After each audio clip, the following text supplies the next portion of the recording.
Hello and welcome to the Father and Son Formula One podcast. I'm the father, I'm Graham Miller. Here's my son, Toby. Hello.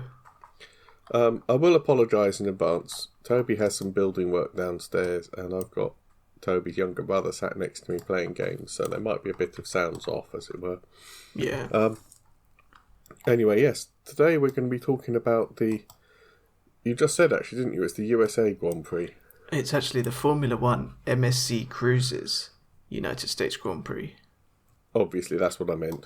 Which is, I mean, given the sort of... what's that, Mediterranean Shipping Company? No, that's different, I think. It might be... That's actually, yeah. Oh, no, it is, yeah. It's part of it. That's a fairly compact name, isn't it? It is, but because MSC was what Schumacher had as his... Or Michael Schumacher had as his three-letter code, I always think of that. I think, wow, he's gone into cruises now. That's... Yeah. Well, that's when he got a third of the way through the race and he was 20 seconds ahead. It's just like MSC Cruise. Yeah, MSC Cruising, yeah, to the end. Yeah. Yeah, we had a sprint weekend this weekend, didn't we? Yeah. And it was quite late at night. Yeah, it was late at night here in the UK. I think it was fairly ordinary kind of afternoony time in the US. Yeah, race at 2 p.m.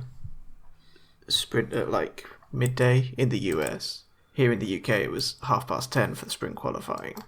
Yeah, and that was on a Friday as well. Yeah, properly staying up late. Luckily I finished work early that day, so I did actually get to watch it, which was nice. I was just looking quickly through the report of the my brain, the free practice, the only free practice we had, and it was really unrepresentative. Well, yeah, because Hulkenberg came second. That's the one thing to start with. Alonso came fourth, and yeah, and Leclerc. What happened to Leclerc? He was last, but he got 18 laps in. Yeah, it really didn't. And again, Leclerc's race pace in the race was quite good.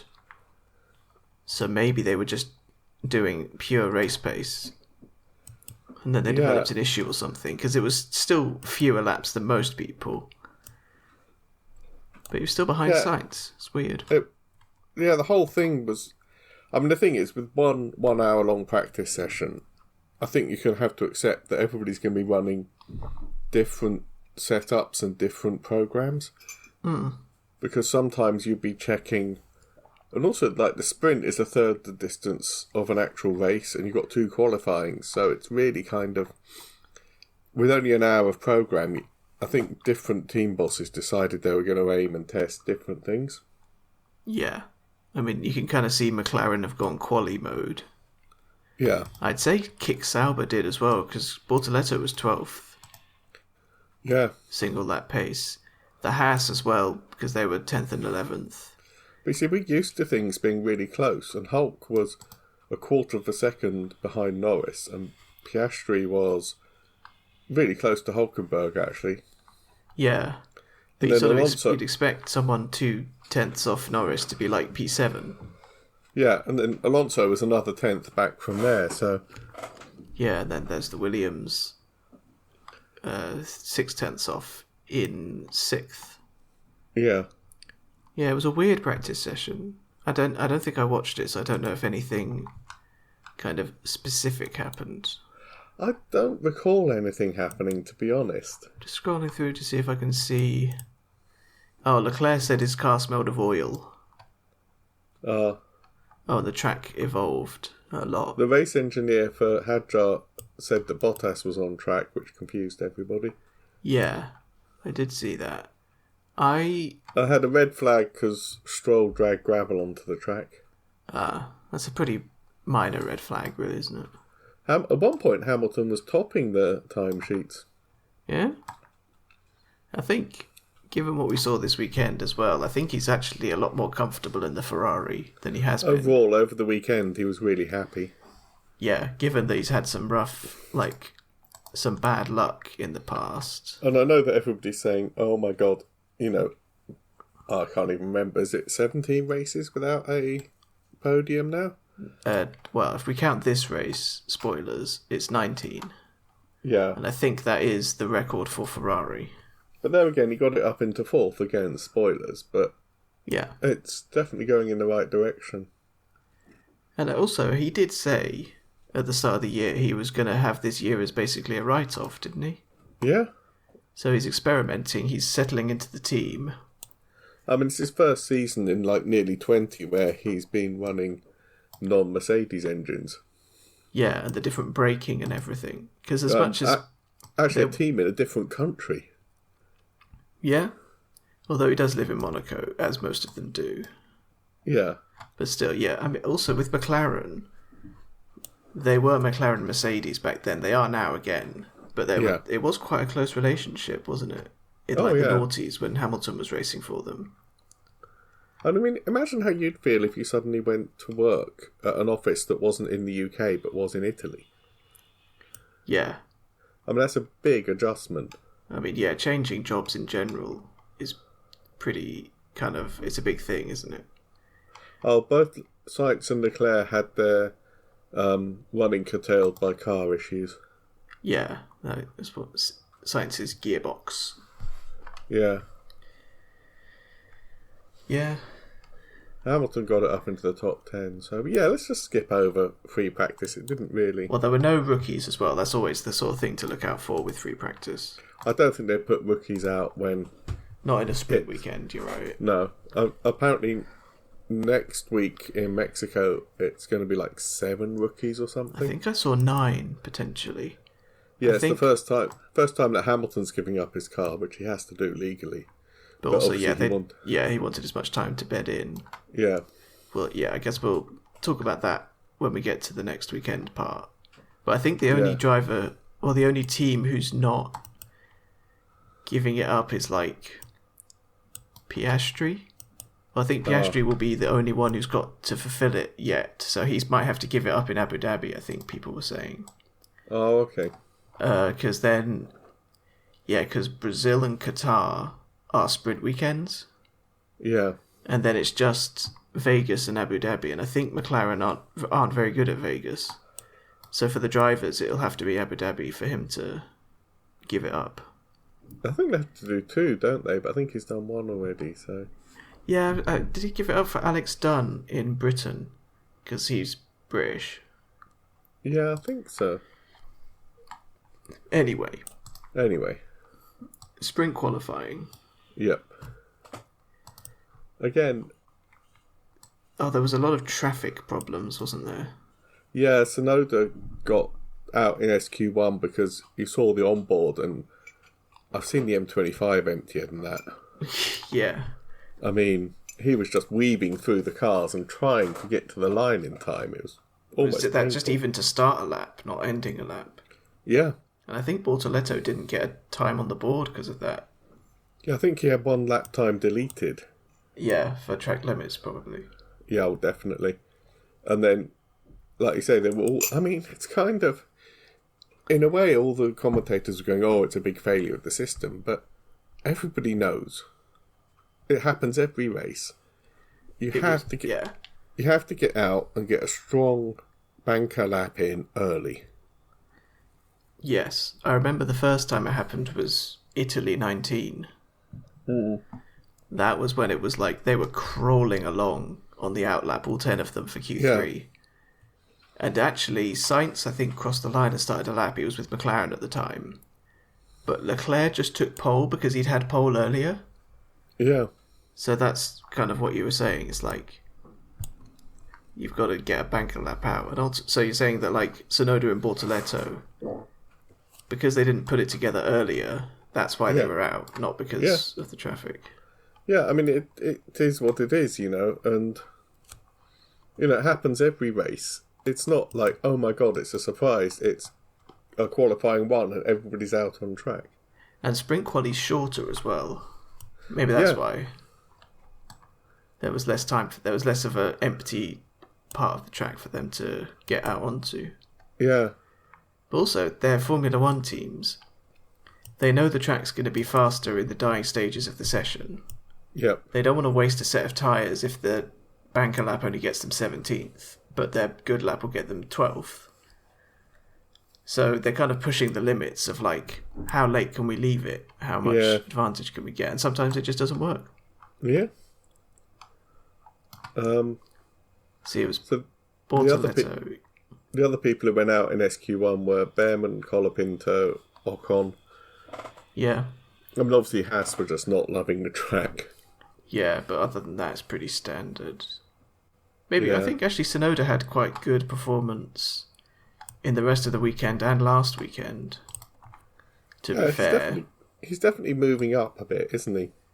Yeah, so I think he did get a bit screwed over by the not starting a lap, but again, Max's first lap I think probably put him like third, and so he was just sitting there like chilling. Second, actually, if I'm looking at the Q1 times correctly. Yeah, I think Norris came first. Yeah. No, it looks like Hulkenberg was fastest. In Q1? Yeah. I've got a 134.2. Oh, it's a 34. Oh. No, he was 9/10 off the pace. I was looking at the fractions, not the actual.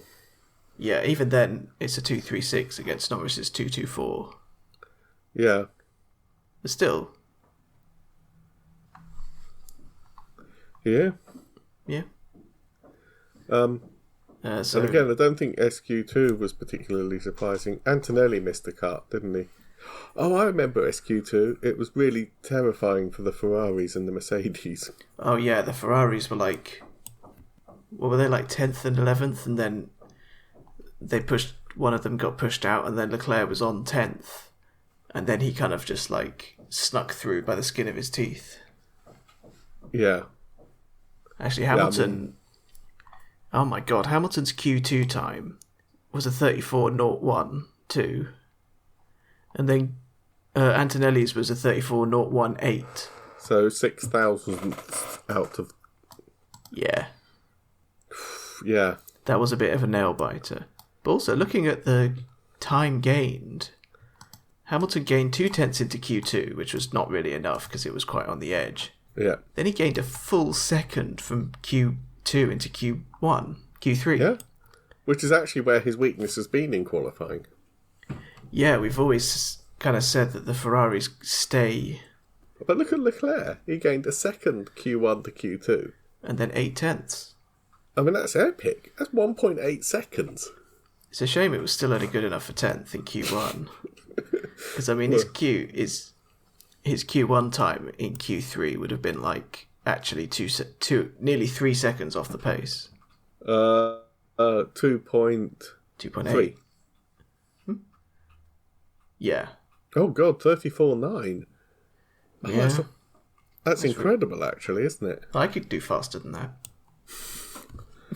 In a micro. Yeah. I'd have to be in my micro. I'd just probably spin the Ferrari. Yeah. That's if I could get it going forwards, actually. I'd just probably anti-stall it 1,000,000 times and cause lots of like money and damages. But yeah, it's weird because normally it's like temporary tracks like street circuits and things that really ramp up with the rubber, isn't it? Yeah. But Kota's a proper, it's a full-time racetrack. But yeah, it's a permanent circuit, which I do like. But that track evolution is insane. Yeah. Even Verstappen on pole. He gained over a second. Yeah. Specifically, Q2 to Q3 was the big jump, it seems. Yeah. I think they're mandated tyres as well. Oh, probably, yeah. So I think it might have been medium, soft, looking at it. Yeah, that makes sense. So maybe it's not quite as dramatic as we thought, but still. Yeah, it still is quite a big... I don't believe that the soft tyre is a whole second per lap faster. No, there's something quite odd going on there. It's a very dusty track as well. Because there hasn't been any rain there for ages. And I don't think there were any support races either. No, I saw somebody saying that they went out to see the USA GP at Kota and they were a bit like, well, this is rubbish. Because, normally you get concerts in the evening and you get support races and... Yeah, it's a whole experience. But apparently it was quite not much going on. Yeah. Have we talked about that bloke? I need to look up his name. who's doing all the races. You've definitely told me about it. I don't know if it was on the podcast. I think it was. Yeah. But he's just like, he's a, what's the word? Like an artist, but like A graphic designer. Graphic designer, that's the proper word for it. So he can work from home, even if home is like a hotel in Saudi Arabia. I think he only did that for 2 of the Middle Eastern ones because he didn't want to go. Oh, you probably know better than me. What's it, Saudi? We did. It was early in the season. Saudi, wasn't it? Yeah. I'm just going to cheat and look up the schedule. Yeah, I've got it up here. Oh, Bahrain, Saudi, Miami. Yeah. I think he did Bahrain. Yeah, because that was a week. So I think he spent a week in a hotel room in Bahrain working and then nipped over to Saudi. Yeah. But then there was a 2-week gap between Saudi and Miami, which is kind of nice, I think. Yeah. They've done a pretty good job of kind of geographically partitioning the season this year. Well, apparently, I saw this thing. It doesn't make that much difference to their carbon footprint. Does it not? No, because nearly all the members of the team, from like the guy who makes the coffee up to the drivers, they want to get home. So at the end of every race weekend, they fly home. Yeah.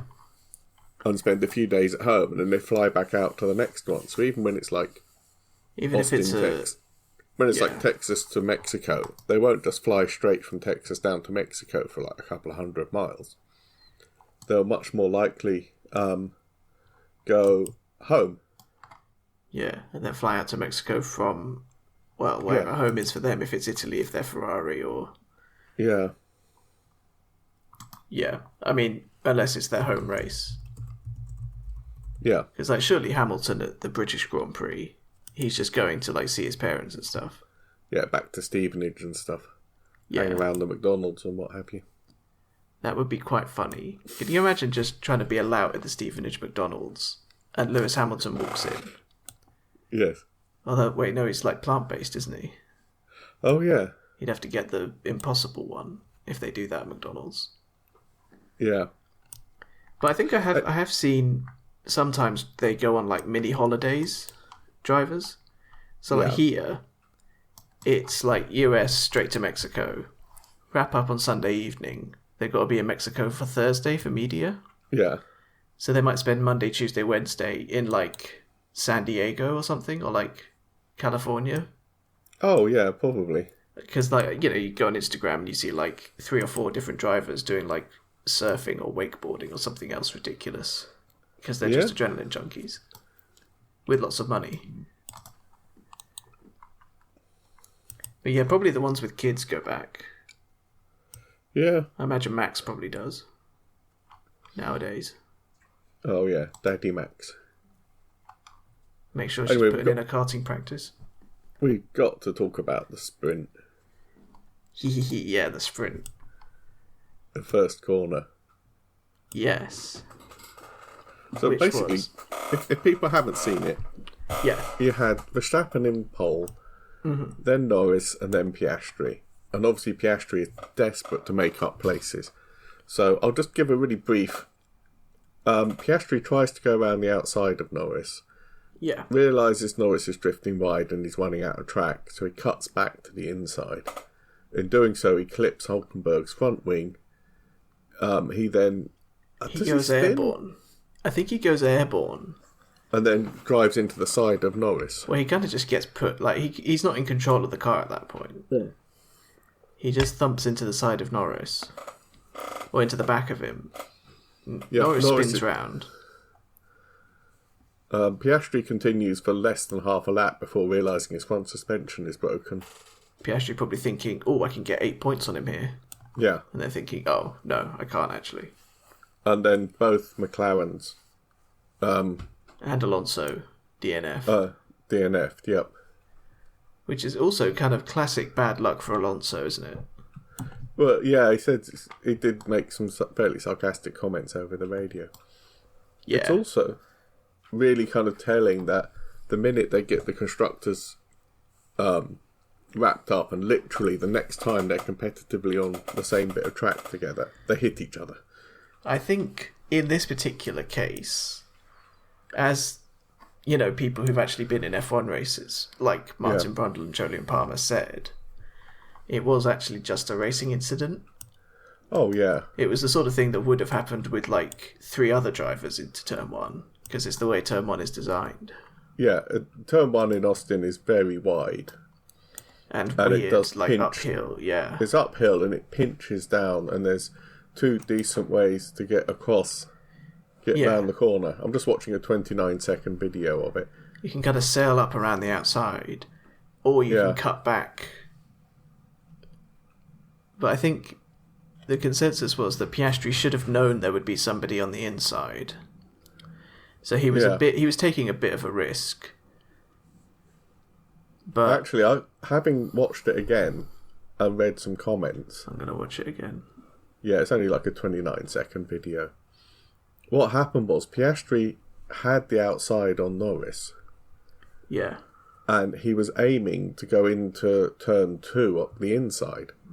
Because it kind of S's through 1, 2, 3. But if you watch Norris's line, Norris is drifting too far wide. If Piastri had hung out all the way around the outside of Norris, he would have been way off the track. Yeah, Piastri's actually ahead of Norris going into like turn 1, into the braking zone. He just brakes earlier to get the cut back. Yeah, but if he'd kind of carried on with plan A and gone round the outside, he'd have gone off the track, and then he would have come up the inside of turn 2, and then everybody would have been like, leaving the track and gaining an advantage. Yeah, because Norris would have pushed him wide, because that's what they do in racing. But I think at that point, because Piastri was ahead, the stewards would be like, it's Piastri's corner, so it's Norris's fault, and he gets a penalty for pushing off the track, maybe? Yeah. But I can see why Piastri backed out of it, basically. Yeah. So it's kind of just unfortunate, but it was also quite funny in a way. Yeah, it was kind of... Because they were talking about these, like, repercussions for Norris for hitting Piastri in Singapore. And obviously they're being very sort of, like, cryptic about it. Yeah, there have been repercussions, but we're not telling you what they are. But I just think it's almost funny if, like, that was the repercussions, was like, Piastri's going to crash into you in the sprint. Sorry. Yeah. That's actually the first time Piastri's hit Norris, isn't it? Yeah. I think Piastri, despite everybody going like he's the new Iceman, he's so cool, I think he is starting to show the pressures a little bit. Yeah. Because there was this, and then there was that amazing weekend he had in Baku. Yeah. And there was the whole, like, British Grand Prix safety car stuff. Yeah, that was just like an unforced error, basically. Yeah, well, it's still only his 3rd season in F1. Well, that's what I've been saying all the way through this podcast. You know, when he gets to that kind of peak age that Verstappen is now, like I'd say 27 to 30. Yeah. He's going to be terrifying. Well, once he's got the experience to know about the safety car shenanigans. Yeah. To know that you kind of had to just stay calm. Yeah. Yeah. What was the actual result of the sprint? Obviously, Verstappen ran away with it. Yeah, Max has won like half of all the sprints that have ever been held, or something ridiculous. There have been 21, and he's won 13 of them, I think. Or was it 22 and 13? Yeah, it's more because they've only ever had sprints during the Max Verstappen era. Yeah, they started, I think, in 2021. Yeah. So, like, if they'd started even a year earlier, no doubt Hamilton would have quite a few. Yeah. I think Hamilton's only got 1, and I think that's the China one this year. I think everybody's got 1 or 2, apart from Max, who's like racked up 13 of them. Yeah, I think it probably just suits his style. Kind of being a bit lower fuel. Don't have to worry so much about tyre wear, just... racing. Well, a bit of racing and then just cruising. Yeah. Although, actually, no, Russell was harrying him, wasn't he? Yeah, it was a really tight Russell Sainz kind of over the line, all within a second. Yeah. And then, there was an awesome battle between Hamilton and Leclerc. Yeah, Leclerc went wrong, like, messed up a corner and Hamilton just pounced on him. Yeah, but he just, like, in the background, you just saw the two Ferraris, like, on the other side of the track to everybody else. Because Leclerc wanted to push him onto the dirty stuff, which he did. But then he still got past him, Hamilton. Yeah.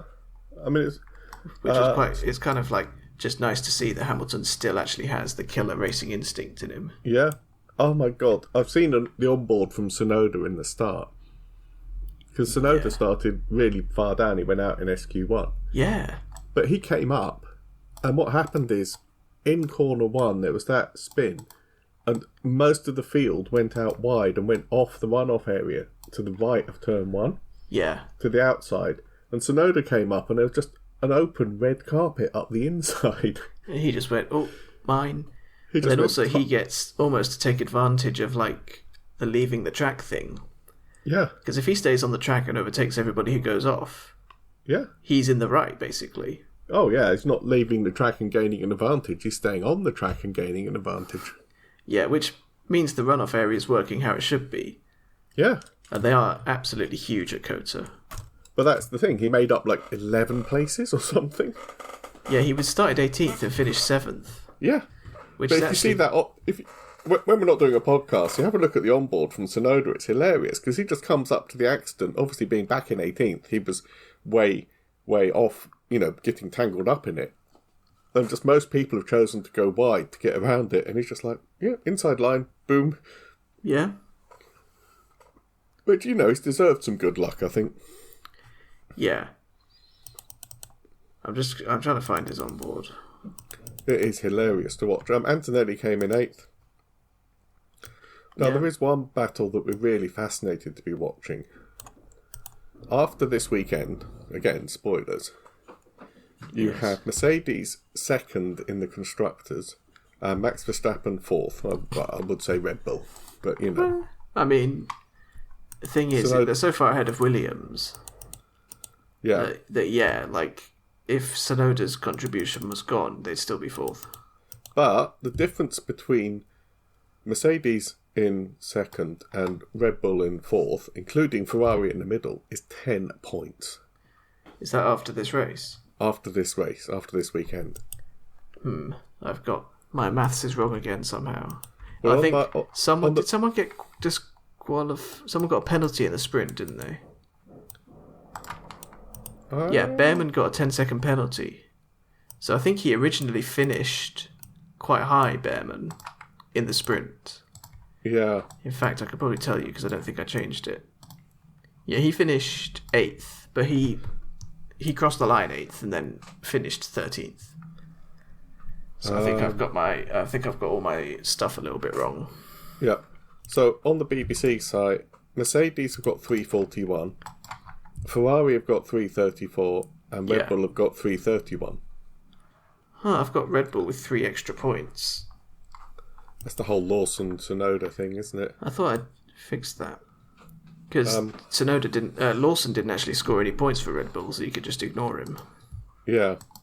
Oh, that's fine, I'll fix it later. My computer just did something really weird. Well. And then we got into... it was just such an intense weekend, wasn't it? Because then we had real qualifying. Yeah. Real quali. Which... Yeah. Hadjar DNF'd. What happened to him? Did he crash? I think it just was going wide and getting lap times deleted. Probably. It was quite a bit of it because it's again very wide runoff areas. Yeah. Let's have a look at the report. Yeah, what were you saying, sorry? Yeah, it's just more of the same. Max was fastest. Yeah. I think it was. He got it quite early on, and then just didn't even. No one even came close.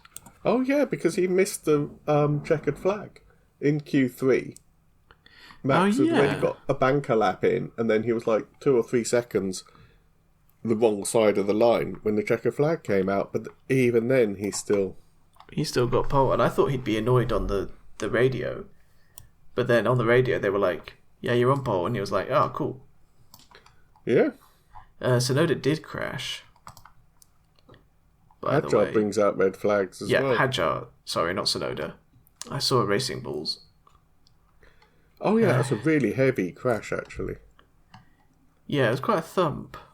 And he was just so... did you see him in the cockpit? He was just really, really annoyed with himself. Yeah.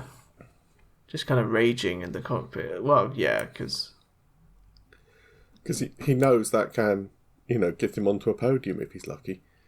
So I think also... in Q1, all of them, Sonoda, Lawson and, what's-his-face, Hadjar, they're all fighting kind of for their careers. Well, they're fighting against Helmut Marko and his, And, the likes of Lindblad and... Yeah. Oh, my... Sorry. I think the plan for Marko right now is to put Lindblad and Lawson in Racing Bulls, and then put Hadjar up in place of Sonoda. And then ditch Sonoda, who, as we said last week, has got Honda connections and will probably get some kind of role at Aston Martin. Yeah, because Honda aren't actually connected to Red Bull anymore. So there's kind of no reason for Red Bull to keep him in the most kind of cynical way possible. Yeah.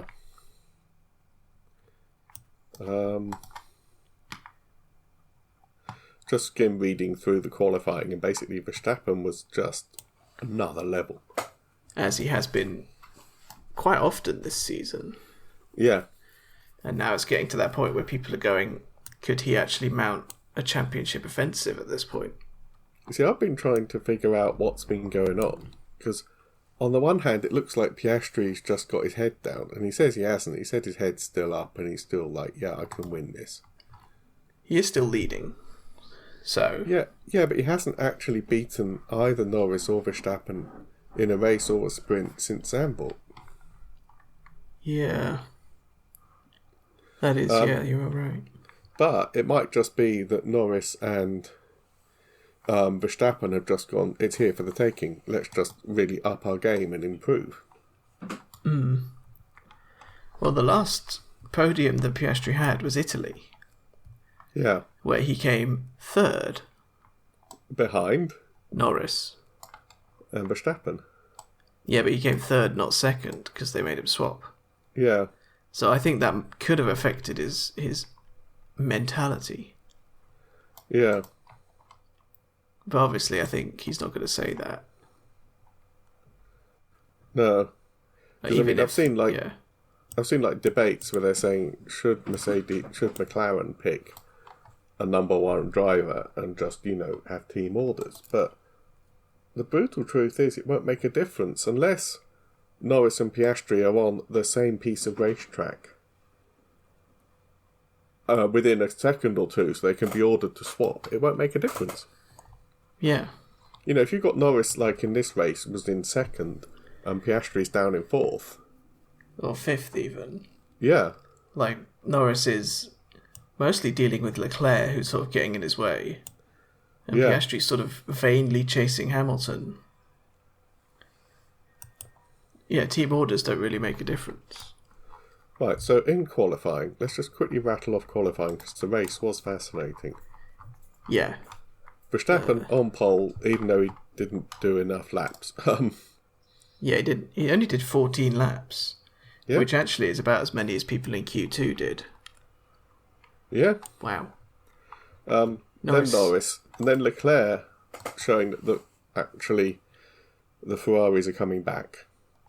And then Russell, because, top 5 is where Russell lives. Yeah. And then Hamilton, again, really strong showing. He was, 0.105 away from his teammate, which is probably about as good as he's been all season. Yeah. I mean, he out-qualified Leclerc in the sprint quali. Yeah. But, yeah. And then you see Piastri down in 6th. A whole 0.2 off Norris. Which isn't actually a disaster, but because it's so tight... It kind of functionally is. Like, the gaps don't determine the points. No. And then Antonelli.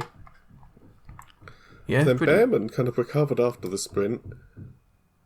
Yeah.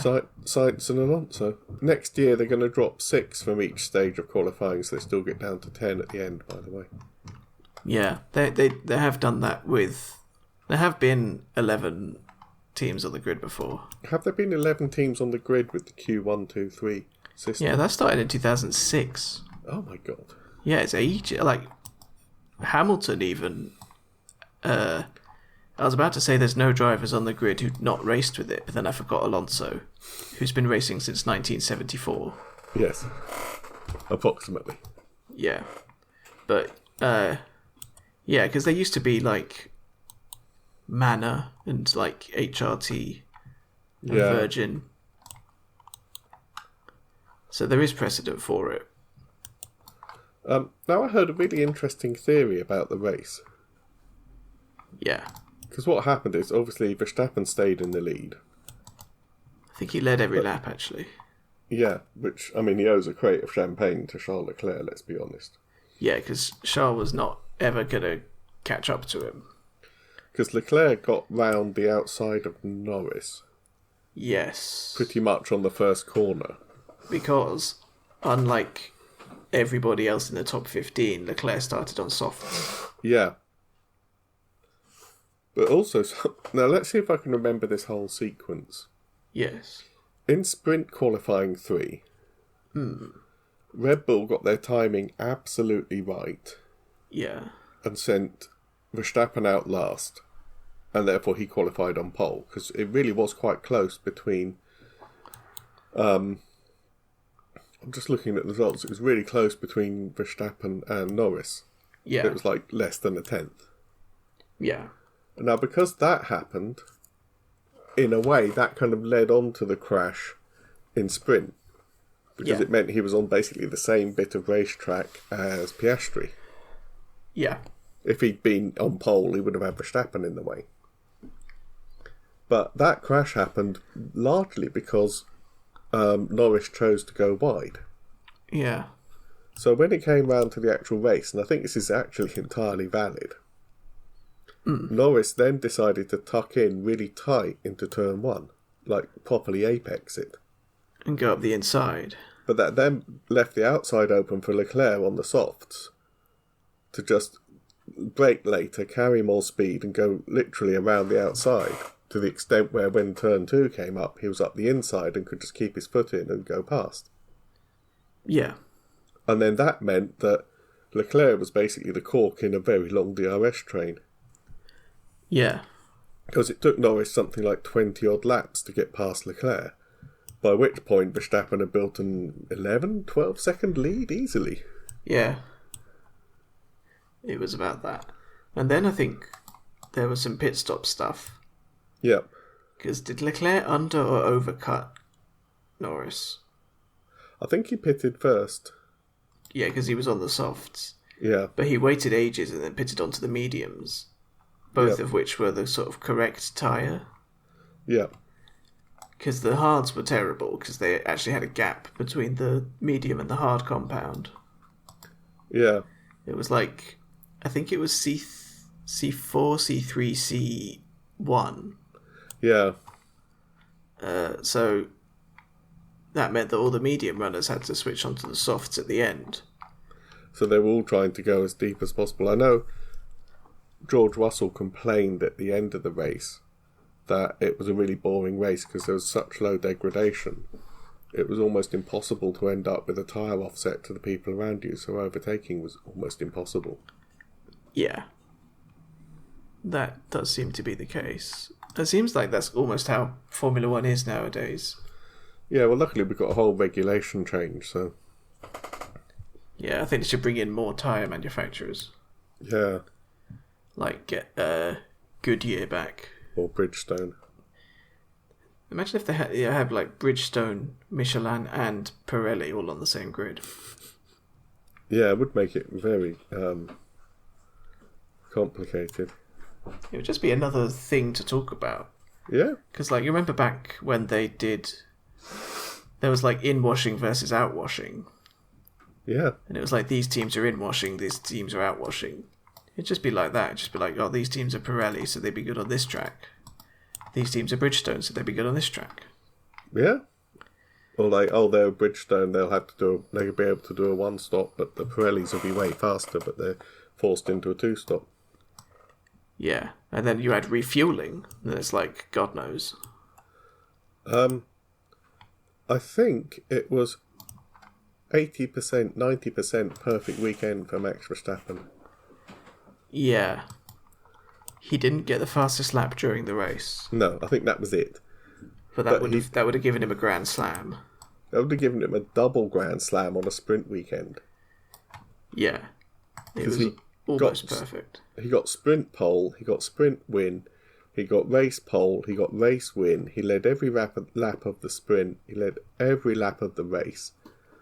He probably got fastest lap in the sprint. Yeah.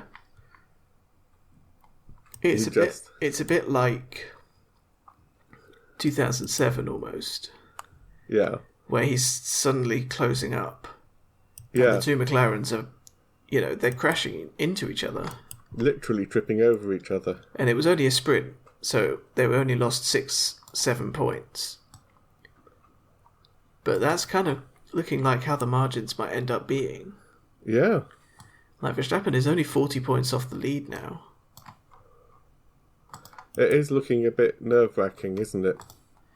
I think I don't know if this race will be decisive. I think Brazil will be decisive. I mean, I think what really matters is in the next 2 or 3 of the 5 races that are left to go. Yeah. If Piastri doesn't drive like we know he can, and actually finish ahead of at least Norris, and preferably Norris and Verstappen, then I think people will think... Because, I mean, at the moment, if Max wins every other race, all Piastri needs to do is come second in each one of those races and he will be world champion. Yeah, he's doing it from like a defensive position. But at the moment, he's arguing around 3rd, 4th, 5th. Yeah. Which means Verstappen can take it off him. Or Norris. I mean, Norris is driving really well as well. Yeah, Norris is not beating Verstappen, though. No. Not since Hungary. Yeah. Since Zandvoort onwards, Verstappen has finished 1st or 2nd. Yeah, he's taken something like... It's like 118 out of a possible 132 points or something. It's ridiculous. Yeah, he's like gained like 50 points on Piastri in like 4 races or something. Yeah. Which is obviously more than enough for him to win the championship now. He's only 40 points away with 5 left. Yeah. So, yeah. But I think Brazil is one of Max's favourite tracks. Oh, God. And it's a sprint weekend, so there's more available. Yeah. So I think after that we'll have a much better idea of where things are.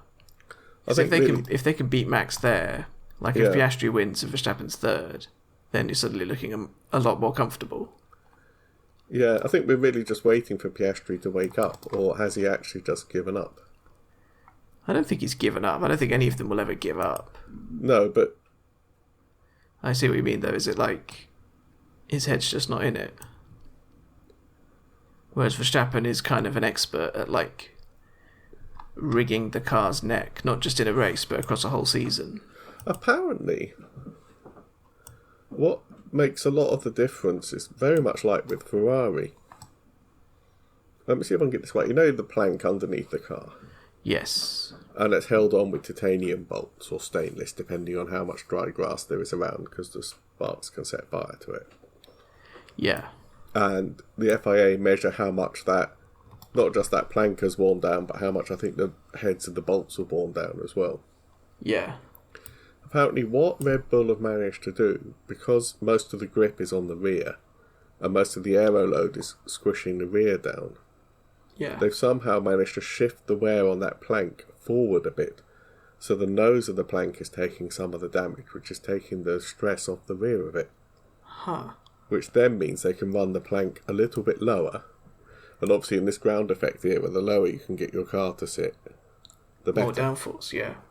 Yeah. Huh. Interesting. Also, what's really interesting is if we go back 2018-ish, Yeah. Ferrari were looking like contenders. And then they had that off-the-record discussion with the FIA. Oh, that was 2019, yeah. Yeah, about how they could possibly be more accurate in the measuring of their fuel flow. Yeah. And all of a sudden, everything slowed down because they were running more power than anybody else, which meant that their aero was set up for more power. Yeah. And when they turned the power back down, they didn't really have the power to drive the aero, and it all fell to pieces. Yeah. Apparently there's a thing, this is where it gets really exciting, really white knuckle stuff. There's a thing called Technical Directive 39, Yeah. which is all about the plank wear again. And apparently Ferrari, among others, not just Ferrari, found a way, again, to influence those bolts and to put them in such a way that they were taking most of the strain and were almost protecting the plank. Right. And after TD39, they had to raise the car height a bit, and they had that disqualification in China for plank wear and for being underweight. Yeah.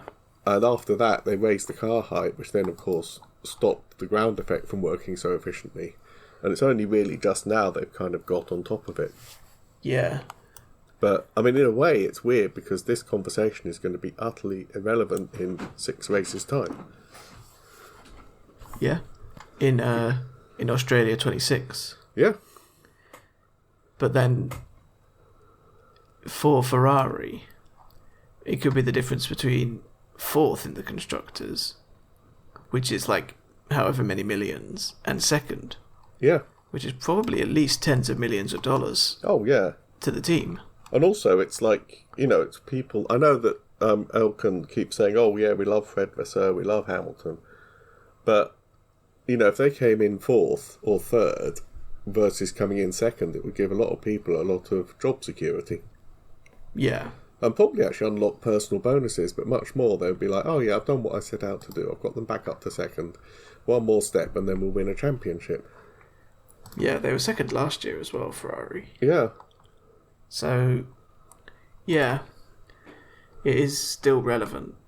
But there's also, like, how much are they developing this year's car versus next year's car? Well, that is also being asked about Red Bull, Well, I think also McLaren. Because they've sort of... It looks like their pace has dropped off a bit relative to Red Bull.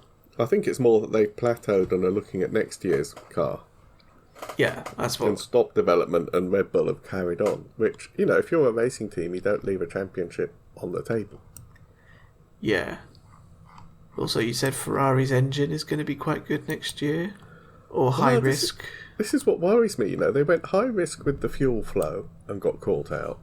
They went high risk with the plank wear and got caught out. And now they've gone, oh yeah, we'll go for a high... Seriously? Yeah. That seems like a good idea.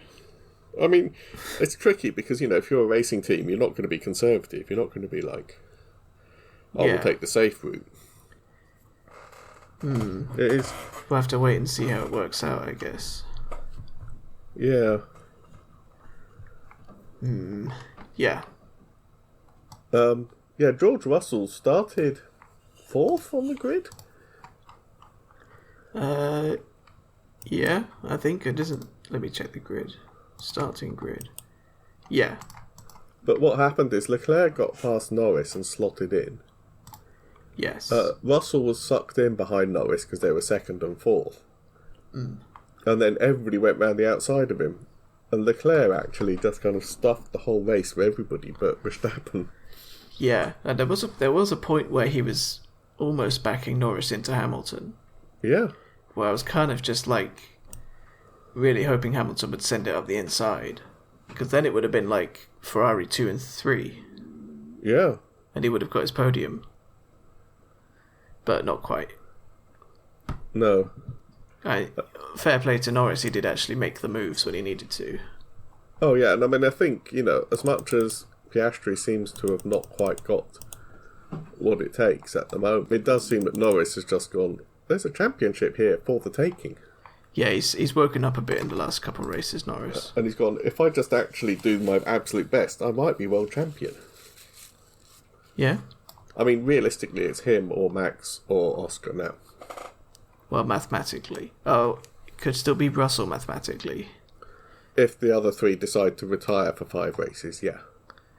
Well, he's 94 points behind. Russell is. 141 on the table. So he can afford 2, race, DNFs, effectively. Well, it's 94 behind. Yeah. I mean, even... He can afford 1 DNF. Yeah, I know he's going to... Even 2 sprint weekends and a race win will get him 33, 66, 76, 86. Nope. Even a race win and 2 perfect sprint weekends with everybody around him DNFing will still put him 3 points behind. Yeah, so it's not actually technically feasible. No. But both Max and Lando have realised that it's there on the table. Yeah, and there's a proper fight for it now. Yeah. And in all honesty, I'm not 100% sure who's going to win. It's not like... I mean, 6 months ago, we would have said, oh, Oscar's got it in the back. Well, yeah, it was that Lando DNF at Zandvoort. Yeah. Put him 34 points ahead. That was only 5 races ago. Yeah. 4 races ago. It's just that Max won all of those races. And I think you had 1 second, but yeah. Yeah, still. Mm. It swung so quickly. And it could swing back the other way again. It could just be that Piastri wins all the remaining races. And it's just really boring. Yeah. I don't think it will be, but it could be. Or Norris could do that, or Verstappen could do that. Yeah. I'm really, like I said last time out, I'm really waiting for Piastri to really kind of find some fire in his belly and make up the last 1 or 2 tenths to the other 2. And I've got a feeling it's not going to happen. I kind of hope it does, really. It'd be nice to actually have a real wheel-to-wheel fight at the top. Yeah. I'd like to see the gap get a bit bigger first, get Piastri to get ahead of 1 or 2 of them. Or do you want it to get, smaller, so they all 3 of them go into the final race? 3 points apart or something? Oh, God. The final race would be oh, yeah, if this person comes 5th, the other person comes 2nd, and this person comes 3rd, then... Well, I was more thinking, whoever finishes ahead out of the 3 of them wins. Oh, yeah, that probably would be the most likely, especially if they're all up in the podium positions where the gaps are bigger. Yeah, whoever wins the race, and then, knowing how it works, it'll be Leclerc wins the race, Piastri comes 4th and wins the championship. Yeah. Yeah. It's kind of impossible to tell. Yeah, right, let's have a look at everybody else. I'm glad Ferrari are back. Yeah, that was not only is it a really good result, where it's both of them are actually quite far up there, but they were actually racing the, Yeah, I actually split the McLarens. Yeah? I mean, in part that was a bit unfair because Leclerc got ahead, but... What do you mean unfair because he got ahead? That's what racing is. Yeah, but his car was actually slower than Norris's. He just blocked him. It's also wider.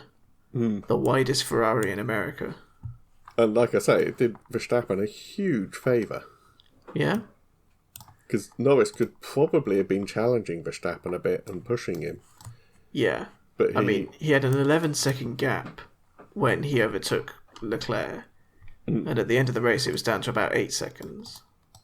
Yeah, and don't forget all that attacking and defending would have shredded Norris's tyres as well. Yeah. Actually, you know what I've just noticed? What? Tsunoda got back up to 7th. Again. That's another 6 points in the bag. Yeah. And given that... He started 13th. Given that Russell only got 8... Yeah? It's not nothing. I mean, it... Oh yeah, Antonelli got punted by Sainz, didn't he? Yeah. Sainz retired. Got a 5 grid place drop for Mexico? Yeah, I think so.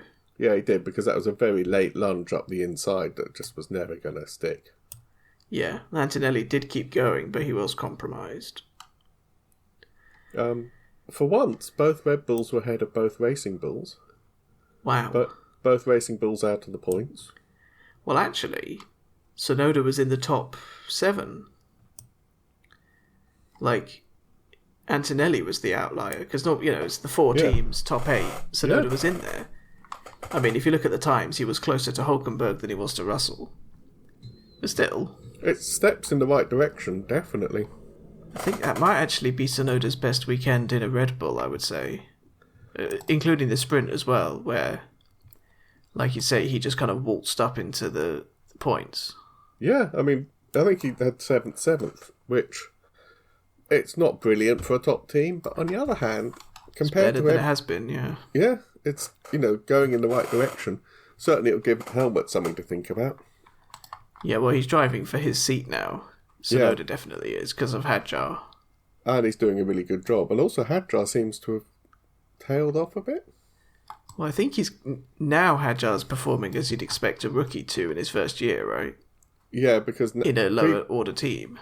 Previously, he was just like racing with like no pressure, no expectation. It was like, you're a rookie, what can you expect? And he kind of had that freedom and he was doing brilliantly. And now that, there aren't enough seats, he's kind of like, Yeah. So I kind of expect it. It's also like Antonelli had that podium in Canada, but since then he's kind of tailed off a bit. But you kind of just like, it's not like someone like Sainz tailing off, at which point you're like, Yeah, that was a really bad manoeuvre from Sainz. Unfortunately, I think Sainz is kind of a bit known for it. He does, on occasion, try things that don't work.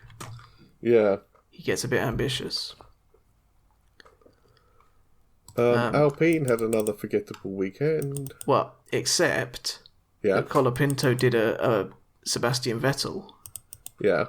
Right towards the end, there's literally, I think, 17th and 18th. So Gasly 17th, Colapinto 18th. Oh, yeah. Alpine say hold position, even though Bortoletto was, like, right up on their tail. And Colapinto said, what do you mean hold position? And then he just overtook Gasly on the track. Yes. And backed him into Bortoletto. Which I thought, at the time they were like, oh, team orders. And then the commentators were like, well, it's 17th and 18th. Who actually cares? Yeah. Only back to that discussion we had about Max, where he's just like, I never give up a place. Yeah. Which is kind of much purer in a way, isn't it? And Colapinto, he is a bit less refined as a driver, I think. So he does have that natural, like, well, I'm a racer, I'm going to overtake. Yeah. Oh, look, there's a gap there. I can overtake him. I'll do it. Yeah. I mean, you say a bit less refined, but that's what you want. You want somebody who's a pure racer who can... Yeah, he's got the instinct. Did it start with Schumacher? Because I can't remember any of, like, the, I don't know, Jim Clark's or Senna's or Hunt. Can you imagine getting on the radio to Hunt and saying, yeah, swap places? No. I think James Hunt would have some choice words for you about that. I think... Actually, well, Sterling Moss, he would have done, wouldn't he? Because he gave up his car for his championship rivals at certain points. Yeah. And was like the most sporting driver ever to have lived. Yeah. On the other hand, he also never won a championship. So it's a bit like, that's actually the kind of cynical side of it a bit, isn't it? Yeah, I'm kind of also interested in the kind of history of Formula One, because the very first time, it was like in the 70s, they used the lights. You know, the 5 red lights to start the race? Oh. And they did it in a race in, I think, Monza, and somebody died because they didn't know what they were doing, and the person on the button got a bit previous. So people were still lining up at the back when all 5 red lights went out, so they started, and then people arrived faster, and there was a massive crash. Ooh. Yeah. Oh, significant adoption of radios in 1984. Yeah. Oh, yeah, because when Hunt won the championship, Yeah. He didn't know what position he finished because it was raining and he couldn't see the boards. So he was just driving around. And then he got out the car and they said, "You're P3, you've won." It wasn't like now where they're constantly fed information. Yeah, and I mean, actually, when you see them in the cool-down room, they really have no idea what else was going on in the race, do they? No, yeah. Because, they show them, highlights. And when there's a big crash, they see the highlights, and all the drivers are like, "Oh, man, that's..." They're, reacting to it like we were the first time. Yeah. Because their vision is so limited in the car. Yeah, with the hands and the helmets and the side protectors and everything in the halo. Did you? I can't remember which session it was in America. Have you seen the bit of carbon fibre and Lewis Hamilton's halo? Oh, was that? I think that must have been the sprint. Yeah, I think that was the accident in the sprint. Yeah, I think I did see it where it just bounced off the halo. Yeah. Yeah, here it is.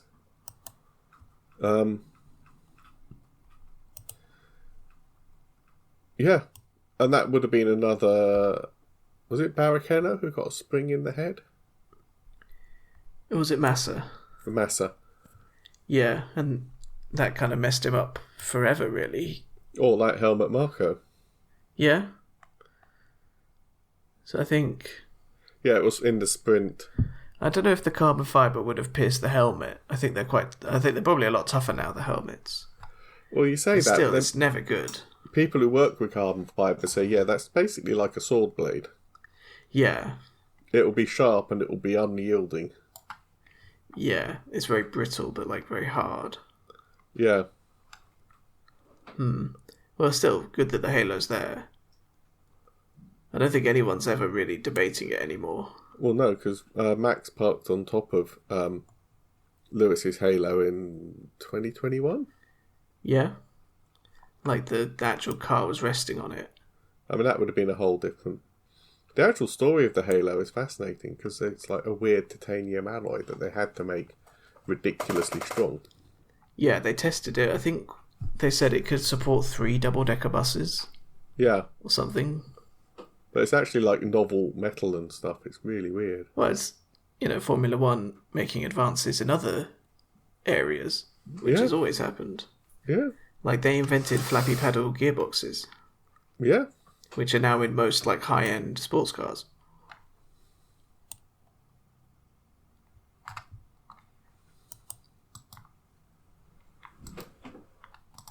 I think we're pretty much done, aren't we? Yeah. So it was a very tyre-focused race. Yeah. And it was an amazing weekend. I mean, for Max to get all 33 points available. Yeah. I mean, they were saying it's 2023 all over again. It's just untouchable. Yeah. And lead every lap and to get both poles. And to get one of the fastest laps. I mean... Did he actually get the sprint fastest lap? Almost certainly. I mean... I'm just checking. All right, you check. It's got to be... I don't even know if they award a sprint for the fastest lap. Antonelli got the fastest lap. I don't think they record it for the sprints. Because Antonelli got it in the US. In the main. In the actual Grand Prix. Yeah. But I mean, okay, there's no points for the fastest lap. That was still... Yeah, he maximised his points, which is really what actually matters in a way. Yeah. But also doing it from 2 poles and leading every lap of both sessions. Yeah? That's kind of... Well, it is dominating. Yeah, completely. And psychologically it will send a message to everybody. Because Piastri was kind of just nowhere in terms of pace. Well, that's the thing, and it's when he got bunched out at Singapore, I was like, this is going to be it. Piastri's going to come right back and totally show Norris what he thinks. And it's he's going to do that from 5 seconds off his gearbox. Oh. Brilliant. Okay, then. Yeah, well, you think, he's 5 seconds back. Yeah. And then he's okay, he can make that gap up because it's the start of the race. But then he just never really did. I think one I thing did say at the time that Norris is just better at Singapore, unfortunately. Yeah, and the one thing we have noticed is if that McLaren gets out into free air at the front of a race, off a pole, it's unstoppable. But it doesn't seem to handle the dirty air and the fighting for a position. Not as well, no. And I think that 4 or 5 seconds at Singapore is actually pretty much the distance you need to get clean air. Yeah, I think so. So Piastri could have pushed up, and he could have been like, oh yeah, I could overtake him here.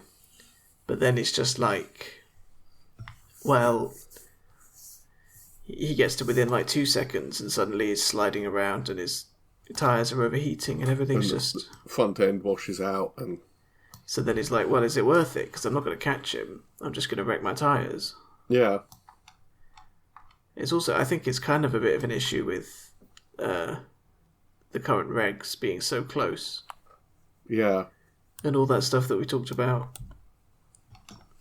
Yeah. So Mexico, what do we think of Mexico? I think it's kind of like Brazil, but with a more open track. Yeah, it's quite twisty, quite tight, and not very high speed. It's sort of medium-low speed, I think. And it's got that whole you're in a bowl full of people type feeling. Yeah, you go through a stadium, which is quite cool, actually. Yeah, and they're kind of super passionate as well as the fans. Yeah, I mean, when Perez comes back next year in the Cadillac. Yeah. I mean, Cadillac are gonna they could pay for the whole car's development off that one race, probably. Yeah. In terms of merch sales. It's also very thin air.